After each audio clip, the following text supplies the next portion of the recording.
ওনার মৃত্যুটা আমাদের জন্য খুবই দুঃখজনক এবং ক্ষতিকর। আমাদের ইন্ডাস্ট্রির জন্য অনেক ক্ষতি হয়ে গেছে, কারণ তার মতো একটা শিল্পী যাকে দেখে নতুন শিল্পীরা সিনেমায় এসেছে, উনি নাইম ভাই, শাবনাজ আপা, ওমর সানি ভাই, ওনারা আসলে আমাদেরকে পথ দেখিয়েছেন চলচ্চিত্রে আসার, অনুপ্রেরণা জুগিয়েছেন আমাদের।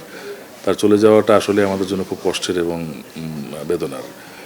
এবং তার মৃত্যুটা ঘিরে যে সমস্ত কথাবার্তা আমরা শুনেছি বা শুনছি এখনও, যে অনেকেই বলছেন আত্মহত্যা, অনেকেই বলছেন হত্যা, আসল ঘটনাটা এখনও ক্লিয়ার করে আমাদেরকে কেউ জানাতে পারেনি। প্রশাসন হোক বা যেই হোক, তারা বিভিন্ন পর্যায়ে, বিভিন্ন স্তরে, বিভিন্ন সময়ে প্রশাসনের বিভিন্ন অংশ থেকে এটার তদন্ত করা হয়েছে এবং আলটিমেটলি ওই তদন্তর পরে কি হয়েছে সেটা আমরা জানি না।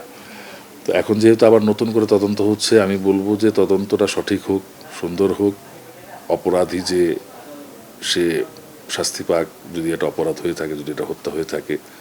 অপরাধ আর অপরাধী এদের কিন্তু ভিন্ন কোনো নাম নেই, এরা এই স্বনামে পরিচিত। তো তাদেরকে আমরা কেউ সাপোর্ট করি না বা করব না। পাশাপাশি আমরা চাবো না যে কোনো নিরপরাধ কেউ হয়রানির শিকার হোক বা অনুমান নির্ভর কোনো নাম বলে দিয়ে মামলার সঠিক অপরাধীকে আড়াল করার চেষ্টা যাতে আমরা না করি।